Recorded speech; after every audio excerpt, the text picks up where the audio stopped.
4 a.m. the morning, babiyahe papunta sa Babae lang Iloilo. Ano? Apa.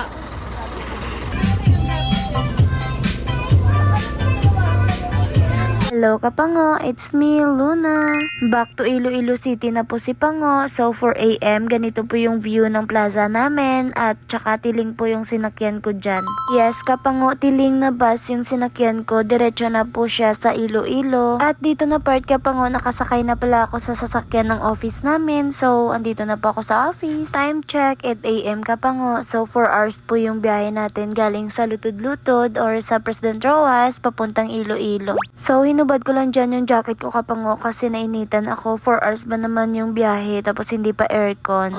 Kasi Kapango nakatapat po sa akin yung araw at saka sa left side ako ng bus nakaupo kaya ayun haggard na si Pango. So lunchtime na Kapango, wala akong gana kumain ng rice kaya nag cup noodles lang ako dyan, nag Hansel na biscuit at saka soft drinks. Soft drink Kapango. Ako na po yung nag-correction baka naman kasi may bashers na naman na mag-comment. Oh nano. Pre hindi natin pinapatulan Kapango. Alam mo na, dapat spread love lang tayo. Good vibes ba? Sa mga nakakilala pala sa akin at saka nagsasabi na hindi ko sila pinapansin, pasensya na po kayo. Ganito po ako kapag hindi ako inunahan, lalo na hindi kita kilala. Pero kung nag-hi ka, syempre mag-hi din ako. With selfie pa. Fast forward, andito na ako sa boarding house Kapango. So ito yung view ng room ko. Tsaka naglinis lang ako dyan Kapango, hindi na ako nag-video. And tada! Ito na po yung room ko. Nagpalit ako dyan ng kortina Kapango, ng beddings, tsaka ng punda. Let's eat fried chicken and one rice. Then,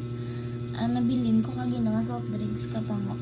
Sayang man. Fast forward, so ito yung ganap kanina Kapango. So today is Tuesday, syempre another day, another vlog. So nasa biyahe na ako Kapango papunta sa office, tapos nagpa-stop lang ako dito kay kuya kasi bumili ako dyan ng utan or gulay. Langkang ginataan pala dyan yung binili ko Kapango with pasayan. O diba, ang sarap-sarap, tapos 40 pesos lang. O alam nyo na, nakatipid na naman si Pango for today. And nandito na si Pango sa office, in-on ko lang dyan yung aircon Kapango. And baka magtaka kayo Kapango, bakit nagtatagalog na naman ako? Syempre Kapango, pinapadala tayo ni Meta sa non-followers at saka nakikita ko po sa insight ng aking dashboard. Mas angat po yung percent ng aking viewers na mga Tagalog. Tsaka sila po yung palaging nag-i-engage sa aking vlog. Sila po yung palaging nagko-comment. Kaya kapag umuwi ako sa Capiz Kapango, lalo na naghihiligay nun ako. Sabi nila, hindi ko naintindihan sis, pero pinatapos ko po yung video. O diba? Mararamdaman mo talaga Kapango kapag tunay kang sinusuportahan, lalo na hindi mo sila kakilala. Hindi mo sila kaano-ano, pero andyan sila palagi para manood ng vlog mo, nag-aabang ng vlog mo, palaging nagko-comment, palaging nangangamusta. Uy, ang drama niyan.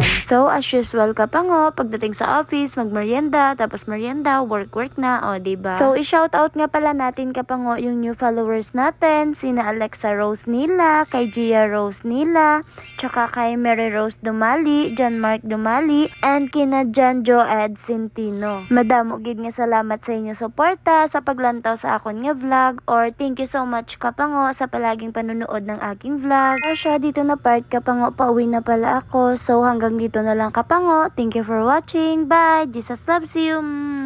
See you in my next vlog.